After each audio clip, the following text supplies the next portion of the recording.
아니, 못 온다니. 무슨 일 있어? 아니요. 여행 좀 가려고요. 뭐? 그건 아니지. 여행이라니. 이제 명절에는 여행 다니려고 해요. 그게 말이 돼? 아무리 그래도 며느리 도리는 해야지. 우리 엄마 아빠 돌아가신 지 얼마나 됐다고 그래, 어? 너무한 거 아니야? 어머님, 아버님 돌아가실 때까지 며느리 도리했잖아요. 이제는 저도 좀 명절에서 해방되고 싶어요. 해방? 누가 가둬놨어? 옳게, 말 정말 이상하게 하네. 옳게 안 오면 설거지는 누가 해? 오늘 이야기 속 주인공은 53세 최영실 씨입니다. 그리고 그녀의 시집 식구들에 관한 이야기이죠. 최 씨는 시자가 들어간 음식은 시금치도 먹고 싶지 않았습니다. 앞으론 정말로 그렇게 하고 싶었습니다. 그간 고생했던 걸 생각하면 막내 며느리라는 이유 하나만으로 손쉬운 일꾼으로 부려졌던 것을 생각하면 최 씨가 이러는 것도 당연했습니다. 몸져 누울 정도로 아플 때조차 최 씨는 명절에 한 번도 쉬어본 적이 없었습니다. 시집 식구들이 그렇게 두질 않았습니다. 하지만 최 씨는 이 정도면 충분히 며느리 도리는 했다고 생각했습니다. 나이가 53세였습니다. 25년 넘게 명절마다 불려다니며 노동을 했으면 이제는 자유를 찾을 때가 됐다고 생각했죠. 최 씨도 남들처럼 명절에 여행도 가고 그게 아니라면 집에서 푹 쉬기라도 했으면 싶었습니다. 그날이 아니면 1년에 쉬는 날이 몇 번이나 될까요? 그런데도 이 나이 먹고도 시집 식구들에게 끌려다니려니 지쳤습니다. 시부모님이 모두 돌아가셨는데도 불구하고 시집 식구들 모두가 시어머니이고 시아버지였습니다. 하지만 최 씨도 더 이상은 못 참았습니다. 더 늦기 전에 집안을 뒤집어 놔야만 했죠. 최 씨는 회사 팀 달력을 확인하는 순간 한숨이 새어나왔습니다. 연휴 전날 전체 회의가 잡혀 있었고 그 옆으로는 동료들의 연차 신청이 빼곡히 채워져 있었습니다. 마우스 커서를 연차 신청 버튼 위에 올려놓았다가 결국 클릭하지 못하고 손을 거두었습니다. 어차피 연휴에도 쉴 수 없을 텐데 연차까지 쓸 필요가 있을까 싶었습니다. 더 쉰다는 걸 알면 가만히 있을 시집 식구들이 아니었습니다. 제주도 렌터카 비싸네요. 아, 제주도가? 네. 이번 명절에요. 와이프가 하도 여행 가자고 난리라. 옆자리 김대리가 들뜬 목소리로 말했습니다. 커피를 마시며 듣고 있던 박 과장도 대화에 끼어들었습니다. 우리는 태국 가는데, 태국이요. 명절에 너무 비싸지 않나? 에이, 요즘에는 제주도가 더 비싸지. 오히려 해외가 나아. 미리 예약하면 그렇게 비싸지도 않더라고. 우리 딸내미들이 다 알아보긴 했지만, 하긴, 그럴 수도 있겠네요. 근데 세상이 변하긴 변했네. 옛날 같았으면 명절에 여행이 웬 말이야. 하하. 저희 부모님도 그렇고 처가에서도 별로 신경 안 쓰시던데요. 오히려 부모님들도 다 따로 시간 보내시죠. 그들의 대화를 들으면서 최 씨는 컴퓨터로 메모장을 켰습니다. 미리 저장해놨던 메모가 보였습니다. 식용유, 부침가루, 계란, 동태, 그리고 그 뒤로 몇 가지를 더 추가했습니다. 조갯살, 실고추, 들기름, 그리고 잠시 생각에 잠겨 있다가 메모장을 껐습니다. 명절에 장 봐야 할 목록을 생각날 때마다 적었습니다. 벌써 수십 년째 하고 있는 일이었습니다. 여행 이야기에 열을 올리는 대화에는 최 씨는 끼질 못했습니다. 여행이 웬 말인가요? 여름 휴가가 아니면 꿈도 못 꿀 일이었습니다. 이들이 제주도나 해외에 있을 때쯤엔 최 씨는 부엌에 있을 테니 말이죠. 퇴근 후에 집으로 돌아와 현관문을 열자 남편이 먼저 도착해 있었습니다. 거실에서 텔레비전을 보며 최 씨에게 눈으로 인사했습니다. 피곤해 보이네. 일이 많았어. 최 씨는 옷을 갈아입고 바로 부엌으로 향했습니다. 빨리 밥을 먹어야 또 일찍 잠자리에 들 테고, 그래야 내일 아침 일찍 일어나 출근을 할 테니 말이죠. 밥을 차리고 있는데 남편이 말했습니다. 여보, 올해도 큰형님 내서 명절 지내기로 했어. 최 씨는 대답하지 않았습니다. 예상했던 일이지만 막상 들으니 가슴이 답답해졌습니다. 문을 잠그고 돌아서며 물었습니다. 또 나보고 다 하라는 거지? 다 같이 하는 거지. 언제 다 같이 한 적이나 있어? 당신도 형님이랑 술 먹느라 바쁘고 다들 나 몰라라 하지? 음식은 뚝딱 하면 절로 생기나? 설거지는 자동으로 되는 거야? 최 씨의 말에 남편이 입을 다물었습니다. 아마 할 말이 없을 것이었습니다. 늘 도와줄 것처럼 굴었지만 막상 가보면 남편이 실제로 부엌에 들어올 수 있는 시간이 거의 없었습니다. 며칠 뒤 시집 식구들이 전부 초대되어 있는 단체 채팅방에 글이 하나 올라왔습니다. 큰 동서였습니다. 다들 참석하시죠? 인원 파악 부탁드려요. 곧이어 신우이의 메시지가 올라왔습니다. 우리도 가요. 애들이랑 같이. 신우이는 시집에도 가지 않고 친정으로 온 지 몇 년 되었습니다. 신우이의 시부모가 돌아가신 뒤로는 쭉 그래왔습니다. 그러다 보니 명절에 최 씨의 시집엔 사람들이 북적북적했습니다. 최 씨는 한숨을 쉬었습니다. 시어머니가 돌아가신 지 3년이 되었는데 그 이후론 이렇게 모이지 않을 줄 알았습니다. 하지만 그건 최 씨의 착각일 뿐이었습니다. 시어머니의 빈자리를 대신할 사람이 너무도 많았습니다. 당장 큰동서, 신우이도 있었죠. 어쩌면 그게 최 씨의 남편일 수도 있었고 말이죠. 시어머니가 돌아가신 그 해부터 한 번도 명절에 쉬어본 적이 없었습니다. 올해 설도 마찬가지였습니다. 주변에서 다들 명절 얘기뿐이니 최 씨도 지난 명절 일이 디그 선명하게 떠올랐습니다. 설 연휴가 시작하기 전 주말이었습니다. 하필이면 설 연휴가 무척 길었습니다. 그런데 연휴 3일이 아니라 그 전 일요일부터 모이자는 시집 식구들. 큰형님의 주도 아래 남편의 형제들 모두가 모이기로 했죠. 그리고 토요일 오전 최 씨는 장을 보기 위해서 남편과 함께 일찍 집을 나섰습니다. 아주 오래전부터 장 보는 일은 최 씨 부부 담당이었습니다. 시장도 가야 했고 마트도 들러야 했습니다. 시장에서 고기도 사고 각종 재료를 사서 여러 번 트렁크로 날랐습니다. 식구들이 많다 보니까 장을 보는 것만으로도 돈이 많이 들었습니다. 마트에서도 마찬가지였습니다. 카트가 가득 찼습니다. 계산을 하는데 카드를 긁으며 한숨이 나왔습니다. 영수증을 챙기긴 했지만 늘 제대로 된 정산이 안 됐습니다. 누구는 뭐 하느라 얼마 썼다, 누구는 멀리서 왔다 하면서 각종 핑계를 대니까 막상 돌려받는 금액이 거의 없었습니다. 그래도 언제나처럼 최 씨는 가족 단톡방에 영수증을 찍어 올렸습니다. 장본 영수증입니다. 하지만 아무도 반응하지 않았습니다. 읽음 표시만 하나둘 늘어갈 뿐이었습니다. 일요일 오전 일찍 큰형님 댁으로 출발했습니다. 남편이 운전을 했고 뒷좌석에는 장본 물건들이 가득했습니다. 뭐하러 벌써부터 가는 거야?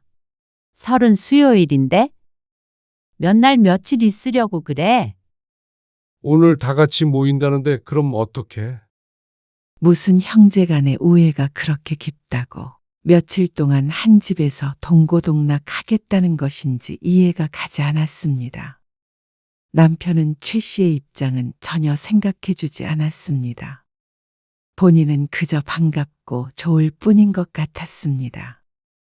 형제들이랑 맛있는 거 먹고 술 먹고 하면 재미있을 테니 어쩌면 당연했습니다.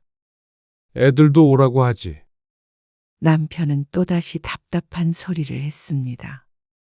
최 씨는 자식이 둘이었는데 최근에 둘째까지 취직을 해서 나가 살고 있었습니다. 그런데 다 큰 자식들을 뭐 한다고 거길 데려가라는 것인지 몰랐습니다.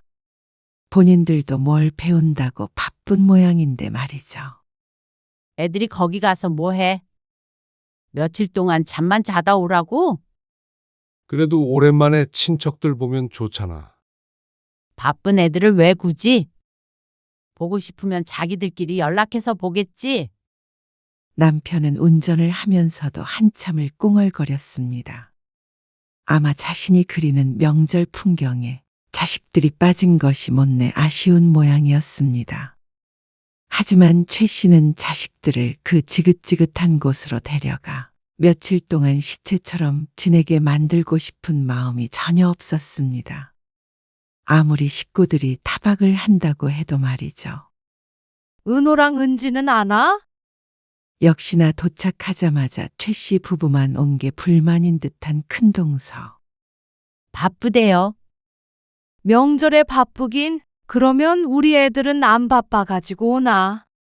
다음에 같이 올게요. 최 씨는 지키지도 않을 약속을 내뱉으며 집 안으로 들어갔습니다. 두세 번 나눠서 장본 것을 옮기는 동안에도 누구도 도와주지 않았습니다. 그리고 짐을 다 옮겼을 때 최 씨에게 앞치마가 내밀어졌습니다. 일단 명절 음식 하기 전에 점심부터 먹어야지. 그러고는 식구들을 챙긴다며 부엌을 나가버리는 큰 동서. 최 씨는 명절이 실감이 났습니다. 부엌을 들어선 순간부터 시작되는 전쟁이었습니다. 씁쓸한 마음을 삼키며 최 씨는 앞치마를 둘렀습니다. 그리고 장본 음식들을 정리하고 점심 식사 준비를 하는데 시누이가 도착한 소리가 들렸습니다. 아주 시끌벅적했습니다. 고모, 오셨어요? 벌써 왔어? 애들 많이 컸네요. 그렇지? 안녕하세요. 외숙모. 정신이 하나도 없었습니다. 시누이는 딸들과 손주들까지 대동하고 왔습니다. 조카들은 시집에 가지 않고 친정에 와 있는 것인데 요새 젊은 사람들은 이렇게 명절에 각자 집에 가는 경우도 있다고 했습니다. 재작년에 그 말을 듣고 깜짝 놀랐는데 두 딸을 데리고 온 시누이의 표정이 밝았습니다. 30평 아파트가 좁게 느껴졌습니다. 큰형님 부부와 자식 둘, 시누이 부부와 딸 둘과 손주 둘, 그리고 최 씨 부부. 총 12이었습니다. 집이 꽉 찰만도 했습니다. 재숙이 넌 시집에서 오라고 안 하냐? 오빠도 참. 뭘 가. 가봤자 누가 반긴다고. 요새 명절에 누가 시댁가? 난 그냥 편하게 친정만 올래. 시누이의 당당한 목소리를 들으며 최 씨는 부엌에서 혼자 웃었습니다. 자기는 시댁에 안 가면서 친정에서는 며느리를 부려먹는 게 당연하다는 듯한 태도가 어이없었습니다. 혼자서 일하고 있는 최 씨를 들여다보지도 않는 시누이. 참 이기적이었습니다. 아무리 친정이라고 하더라도 다 같이 먹을 음식인데 왜 자신만 쏙 빠져야 하는 것인지 몰랐습니다. 최 씨도 친정이 없어서 안 가는 게 아니었습니다. 지금 시누이가 이곳에 와 있는 게 이상하다고 생각하는 사람은 최 씨밖에 없는 것 같았습니다. 시누이가 이곳에 있다면 최 씨도 이곳에 있지 않을 자유가 있는 것일 텐데 말이죠. 동서 문제 없지? 네, 근데 좀 거들어 주셔야겠는데요. 식구가 많아서 저 혼자 만들기가 힘들어요. 아, 그래? 잠깐만 금방 올게. 하지만 큰동서는 가족들과 얘기를 하는지 뭘 하는지 또다시 부엌을 나가서 돌아오질 않았습니다. 신우이는 당연히 손에 물 한 방울 묻힐 생각이 없었고 말이죠. 옳게. 우리 애기들은 국물이 있어야 되는데. 묵국 같은 거 있나? 대신에 손주들 먹일 것이 뭐가 있나 기웃거리기만 했을 뿐이었습니다. 여보, 잠깐만 와봐. 최 씨는 남편을 불렀습니다. 그러자 한창 떠들던 남편이 웃음기를 지우지 못한 채로 들어왔습니다. 여보. 왜? 밥 다 됐어? 남편의 질문에 기가 막혀서 빤히 쳐다보고 있자 그제서야 사태 파악이 됐는지 미소를 지우고는 눈치를 봤습니다. 이러면서 뭐? 다 같이 해? 지금 부엌에 나 혼자밖에 없는데 형수님이 도와주시겠지. 당신이 한번 봐봐. 도와줄 생각이 있는 건지. 그리고 형님이 날 돕는 게 아니라 내가 도와야 하는 입장 아니야? 지금 완전히 주객이 전도됐잖아. 어떻게 어머님 돌아가시고도 변하질 않아? 시어머니가 살아계실 적에는 큰동서와 최 씨가 함께했지만 뺀질뺀질한 큰동서는 시어머니 비위만 잘 맞췄지 온갖 일은 전부 최 씨의 몫으로 떠넘겼습니다. 그래서 늘 둘의 사이가 좋았던 적이 없었죠. 큰동서는 뒤늦게 부엌에 와서는 상만 차려냈습니다. 요리는 대부분 최 씨가 했습니다. 대가족이 먹을 상은 하나로 되지가 않았습니다. 거실에 큰 상을 2개를 펼쳐놓으니 지나다닐 자리도 부족했습니다. 작은 엄마, 저 국 없어요. 외숙모, 나는 젓가락이 없는데. 옳게. 여기 반찬 하나씩 더 놔야겠다. 손이 안다. 그리고 우리 손주들 먹일 묵국은? 최 씨는 자리에 앉지도 못했습니다. 여기저기서 불러대는 통의 거실과 주방을 오갔습니다. 여보, 내가 갖다 줄 테니까 당신은 앉아서 먹어. 최 씨의 표정이 안 좋자 남편이 와서 은근슬쩍 말했습니다. 하지만 밥상 앞에 최 씨가 앉을 자리는 없었습니다. 열이 받아서 남편이 앉아있던 자리에 털썩 주저앉았습니다. 남편이 한 숟갈 떠먹은 밥을 최 씨가 마저 먹었습니다. 오기로 우걱우걱 입에 집어넣자 건너편에 앉아있던 큰동서가 이상한 표정을 하고는 최 씨를 쳐다보았죠. 하지만 달라지는 건 없었습니다. 최 씨는 며칠 동안 부엌에서 살았습니다. 그동안 수도 없이 밥상을 차렸다가 치웠고 설거지는 안 한 적이 손에 꼽혔습니다. 최 씨가 10번 설거지를 했다면 큰동서가 2~3번 한 정도였죠. 속쓰리네. 꿀물 같은 거 없나? 당신 형수한테 물어봐. 밥하면서 꿀 못 봤어? 최 씨는 남편의 질문에 대답하지 않고 등을 돌려누웠습니다. 최 씨는 거실 한켠에 이불을 깔고 잤습니다. 방이 3개인데 식구가 넘쳐나니 거실의 대부분 자리를 잡아야 했습니다. 남편은 술을 마셔서 속이 안 좋은지 자던 최 씨를 깨운 것이었습니다. 아니, 잤다고 표현하기에도 애매했습니다.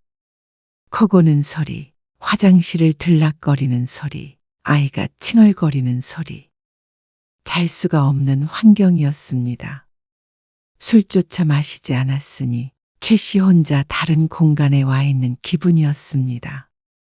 남들은 잘만 놀고 잘만 자는데 최 씨만 그럴 수 없었습니다.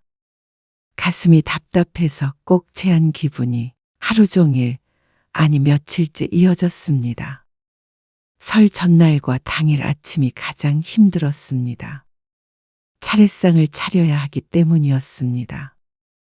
전을 부치고 고기를 삶고 국을 끓이고 나물을 무치고 생선을 찌고 추운 날씨에도 보일러를 켜놔서 그런지 혼자서 분주해서 그런지 최 씨의 이마엔 땀이 송글송글 맺혔습니다. 앞치마는 기름과 양념으로 얼룩덜룩했고 말이죠. 로봇이 된 기분이었습니다. 아니, 스스로가 로봇이라고 생각하고 움직여야 마음이 좀 더 편했습니다. 식사가 끝난 후에도 늘 산더미 같은 설거지가 기다리고 있었습니다. 먹을 때는 그렇게 한마음이 되어서 달려들더니 치울 때는 각자 무슨 할 일이 그렇게 많은지 몰랐죠. 집에 좀 가자. 설 당일 오후가 되어도 남편은 일어날 생각이 없어 보였습니다. 낮부터 술을 마시고 난장판이었습니다.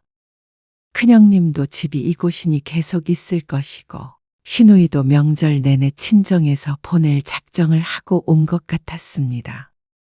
그런데 문제는 남편도 그 사이에 있고 싶어 한다는 것이었습니다. 다 끝났어?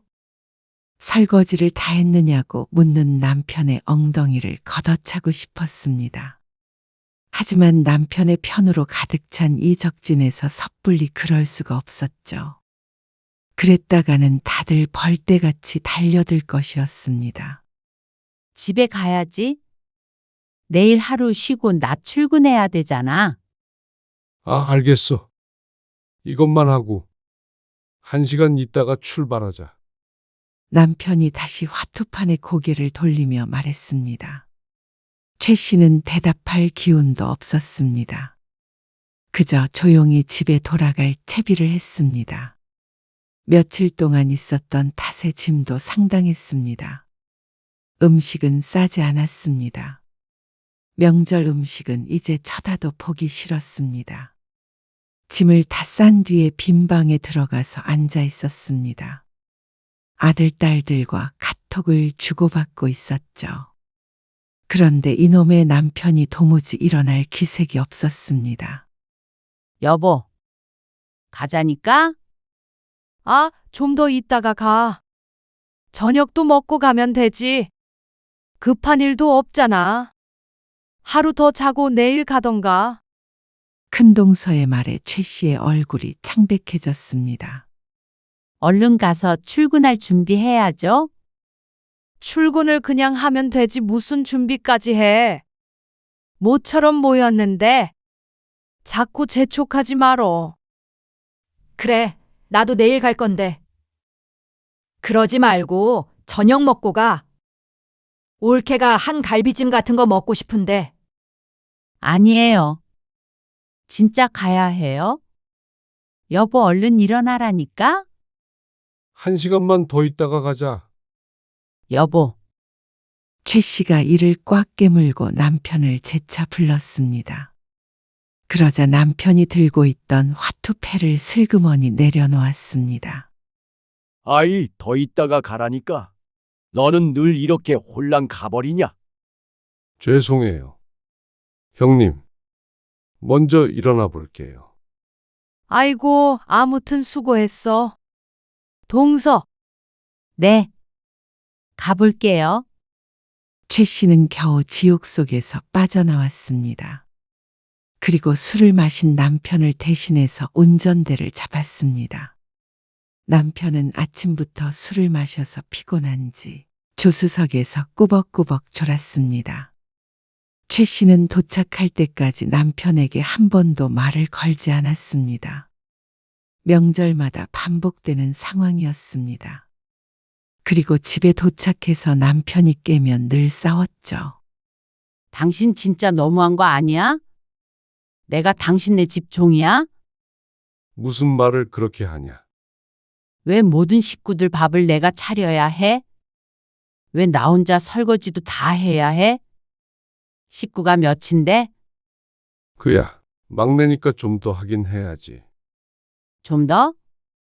그게 조금이야? 장난해? 아니, 잘 놀고 와서 왜 그래? 노는 건 당신이나 놀았지. 나는 내내 일밖에 안 했어. 당신네 식구들도 진짜 너무했어. 나는 정말 어머님, 아버님 돌아가시고도 이럴 줄은 몰랐다. 최 씨는 화가 머리 끝까지 났습니다.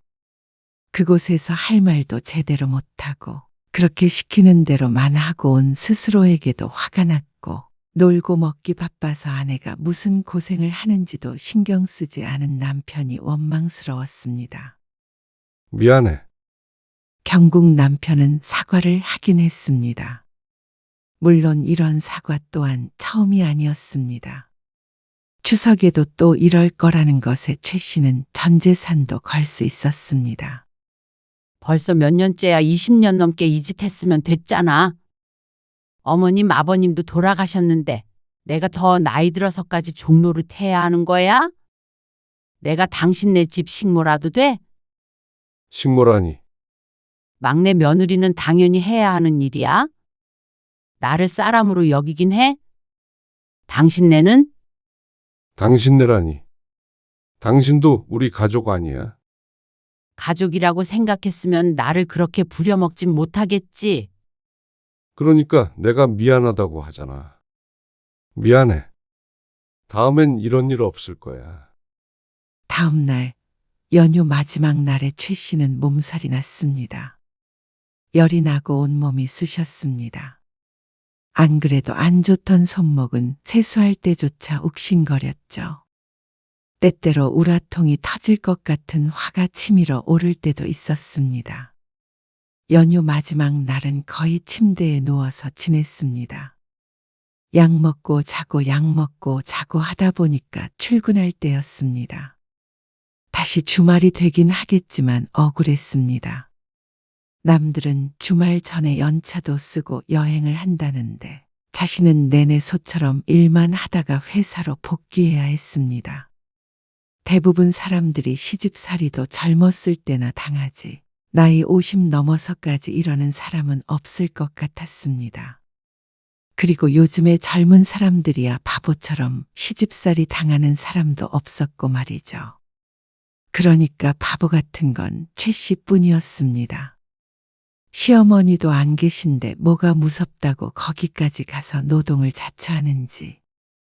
이번 설에 최 씨는 뼈저리게 깨달았습니다. 변하지 않으면 최 씨만 손해라는 사실을 말이죠. 남편조차 최 씨의 노고를 알아주지 못하는데 그 누구가 최 씨의 희생을 고맙다고 생각할까요? 의미 없는 일에 건강까지 갈아 넣을 수는 없었습니다. 명절 후유증은 오래갔습니다. 주말에도 꼼짝도 못하고 집에 붙어서 휴식을 취해야 했습니다. 그리고 주말에 최 씨는 누워서 가족 단톡방으로 들어갔습니다. 서로 이번 명절에 뭐가 재미있었다. 다음에는 어떻게 놓자 하며 얘기를 나눈 흔적이 보였습니다. 거기에다가 최 씨가 영수증을 또다시 올렸습니다. 최 씨가 장을 봤던 금액이었습니다. 하지만 최 씨의 글이 올라가자 다들 대화를 멈췄습니다. 어이가 없었습니다. 다들 수십만 원을 우습게 생각하는 것 같았습니다. 남편은 바보처럼 아무 말도 하지 않았습니다. 왜 이렇게 일방적인 희생을 해야 하는 것인지 몰랐습니다. 막내라고 그럴 이유는 전혀 없었습니다.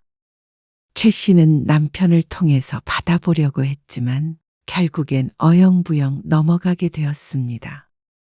이 일이 바로 지난해 설이었습니다. 그리고 또 추석이 다가오고 있을 때였습니다.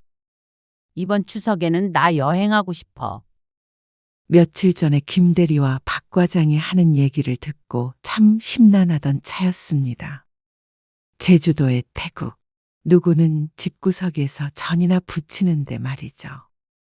설에 하도 고생을 해서 그런지 최 씨도 이제는 명절에 여행이란 걸 가보고 싶어졌습니다. 여태까지는 꿈도 못 꾸던 일이었습니다. 갑자기 무슨 여행이야? 남편이 밥 먹다 말고 엉뚱한 소리를 한다는 듯이 쳐다보았습니다. 갑자기라니. 남들도 다들 여행 가고 그래. 그러면 차례는 어떻게 지내? 우리 없으면 차례를 못 지내는 것도 아니잖아. 그래도 좀 그렇지. 우리만 쏙 빠지기도. 누가 뭐라고 한다고 그래? 어머님도 안 계신데. 형님도 있고 누나도 있고. 왜 그래? 힘들어서 그래? 이번에는 내가 조금 간소화하자고 말해볼게. 간소화하고 말고가 중요한 게 아니잖아. 나도 이제는 명절에 남들처럼 여행 다니면서 그렇게 살고 싶어. 당신 마음 알지? 근데 여행은 다음에 우리끼리 가면 되잖아. 꼭 명절에 가야 해? 그러는 당신은 가족들 보고 싶으면 평소에 가면 되지. 꼭 명절에 그렇게 가야 해? 그래야 다 같이 모이지. 그러면 당신 혼자 가. 나도 나 혼자 여행 갈 테니까. 뭐? 말이 돼? 말이 안 될 건 뭐야?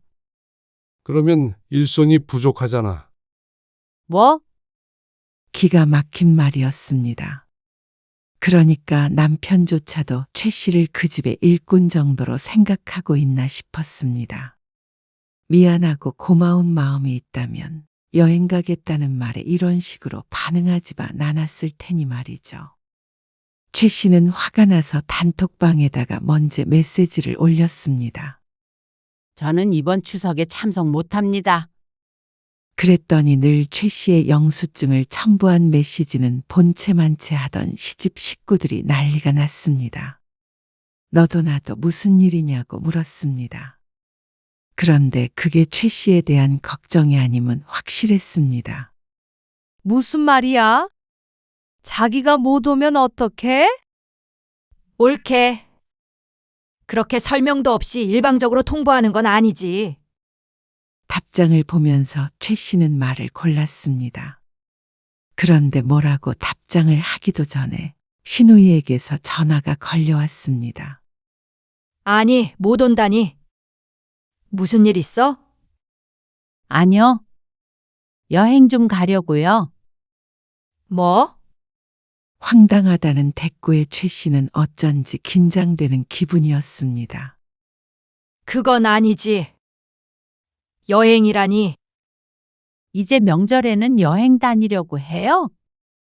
그게 말이 돼? 남편과 똑같은 반응이었습니다. 아무리 그래도 며느리 도리는 해야지. 며느리 도리를 왜 시부모가 아닌 시누이에게 해야 하는 건지 이해가 가지 않았습니다. 엄마 아빠 돌아가신 지 얼마나 됐다고 그래? 어? 너무한 거 아니야? 어머님, 아버님 돌아가실 때까지 며느리 도리했잖아요. 이제는 저도 좀 명절에서 해방되고 싶어요. 해방? 누가 가둬놨어? 옳게 말 정말 이상하게 하네. 최 씨는 더는 대화해봤자 소용이 없을 것 같았습니다. 명절에 자신이 보고 싶은 것도 아닐 텐데 이렇게까지 빠지지 못하게 하는 이유는 하나뿐이었습니다. 큰동서와 같은 이유겠죠. 여보세요? 동서. 이거 메시지 뭐야?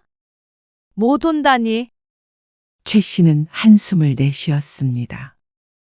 신우이와 전화를 끊자 곧바로 걸려온 전화였습니다.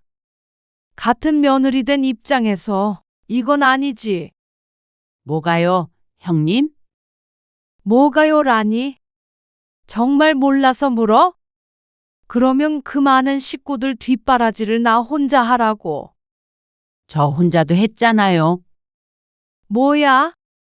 정말 자기 말 이상한 게 한다. 동서 혼자 했어? 말은 똑바로 해야지. 집에 손님 부르는 게 쉬운 일인 줄 알아? 그거 다 정리하고, 정리는 제가 했잖아요. 참나, 그럼 나는 놀았어?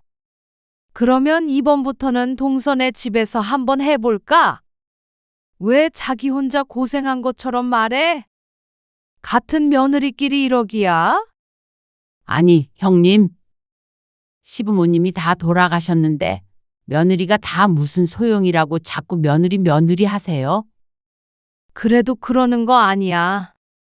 진짜 실망스럽네. 실망스러우셔도 저는 이번에 여행 갈 거예요. 음식을 좀 줄여서 하면 될 거 아니야. 그건 내가 상의를 해볼 테니까 잔말 말고 그냥 와. 동서 무슨 생각하는지 다 알았으니까. 내가 동서 마음 모르는 거 아니잖아. 큰동서는 막무가내였습니다. 끝까지 최 씨의 말은 제대로 듣지도 않는 것 같았죠. 그렇게 끊어진 전화. 남편의 목소리가 들려서 보니 남편도 형님에게 한 소리 듣고 있는 것 같았습니다. 최 씨의 메시지가 준 파장이 컸습니다. 여보, 당신 고생 덜하게 할 테니까 그냥 가자. 집안 시끄러워서 어떻게 그냥 빠진다는 거야? 남편은 최 씨를 설득하려고 했습니다. 하지만 이번 명절에 쉬겠다는 말에 이렇게 달려드는 걸 보니까 설득당하고 싶은 생각이 오히려 싹 사라졌습니다. 집안 시끄럽게 하는 게 지금 나야? 당신들이지? 당신 저번부터 왜 그래? 왜 당신은 우리 가족 아닌 것처럼 말해? 당신들이 나를 그렇게 취급했잖아. 그만하자. 왜 명절 얘기만 나오면 싸우게 되는 거야? 남편과 냉전 상태가 되었습니다. 하지만 최 씨는 물러나고 싶지 않았습니다.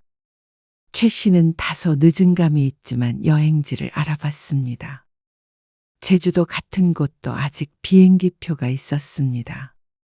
요새는 제주도가 더 비싸다는 박 과장의 말을 떠올리고는 다른 여행지들도 알아보았습니다.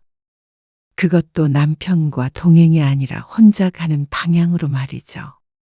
남편이 하는 걸 봐서는 같이 갈 리가 만무했습니다. 하지만 최 씨는 상관없었습니다. 시집에 가서 밥하고 설거지하느니 혼자서라도 여행을 가는 게 훨씬 행복할 것 같았습니다. 그런데 최 씨의 말은 다들 어디로 들었는지 단톡방에는 명절 얘기로 가득했습니다. 막내가 장 봐올 거지? 그러자 남편이 그렇게 하겠다고 대답했습니다. 최 씨는 어떤 대답도 하지 않았습니다.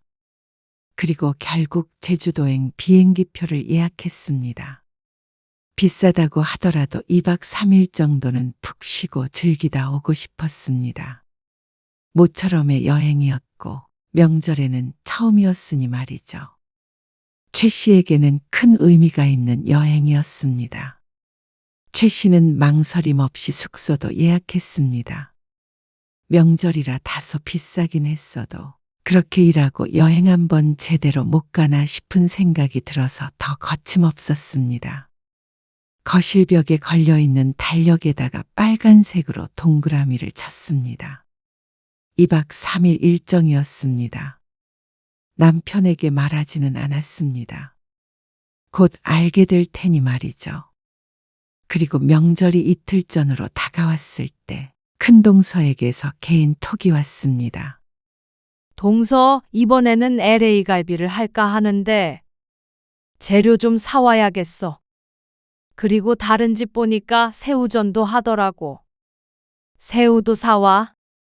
기가 막혔습니다. 불참하겠다고 분명히 말했는데도 당연하게 일을 시키려는 것에 화가 났습니다.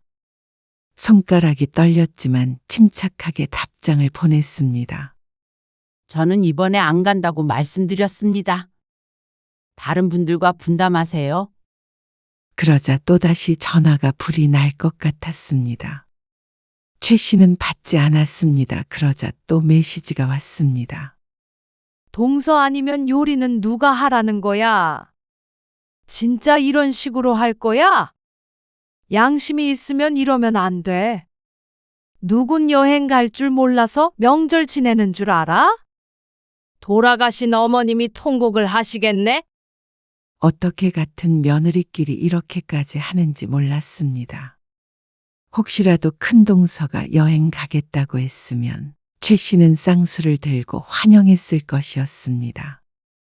여자의 적은 여자라더니 최 씨를 가장 괴롭히는 것은 큰동서와 시누이였죠. 그리고 다음 날 시누이에게서 또다시 전화가 왔습니다. 받을 때까지 10통 넘게 오는 통에 어쩔 수 없이 전화를 받자 호통을 쳤습니다. 옳게. 진짜 내일 안 와? 네. 안 간다니까요. 너무하네, 정말. 그러면 음식은 누가 해? 나보고 하라는 거야, 뭐야? 지금 시위하는 거지? 역시나 똑같은 말이었습니다. 먹을 사람들이 하면 되겠네요. 명절에 차례도 안 지내고 여행을 가는 사람이 어디 있어? 시집이 우스워? 그러는 형님도 시집에 안 가시고 친정 오시는 거잖아요. 그러자 할 말이 없는지 입을 다물었습니다. 하지만 분한 기색이 전화기 너머로도 느껴졌습니다. 그건 다르지. 뭐가 달라요? 아무튼 허튼 생각하지 말고 장 봐서 내일 와. 알겠어? 제주도행 티켓 끊었어요. 뭐? 그럼 전 이만 끊을게요. 신우이가 뭐라고 하기 전에 최 씨는 전화를 끊어버렸습니다. 그러자 옆에 있던 남편도 놀라 물었습니다. 제주도? 비행기 예약했어? 내일 가? 뭐야, 그런 말 없었잖아. 혼자? 혼자 가지? 여행 간다고 해도 당신도 가겠단 소리 없었잖아. 당연히 안 갈 줄 알았지? 아니, 그건 당연히 형님네 가는 줄 알았지. 그러니까 당신은 형님네 가? 나는 여행 갈 테니까? 아니, 갑자기 이러면 어떡해? 갑자기라니? 전부터 계속 말했잖아. 남편은 놀라서 말을 잇지 못했습니다. 진짜로 가는 거야. 그래? 그럼 나는? 얼빠진 그 물음에 최 씨는 대답하지 않았습니다. 대신 방으로 들어가 여행 가방을 꺼냈습니다. 옷을 개어 넣기 시작했습니다. 날이 추워 외투도 넣고 휴대폰 충전기도 넣고 잠시 생각에 잠겼다가 화장품도 넣었죠.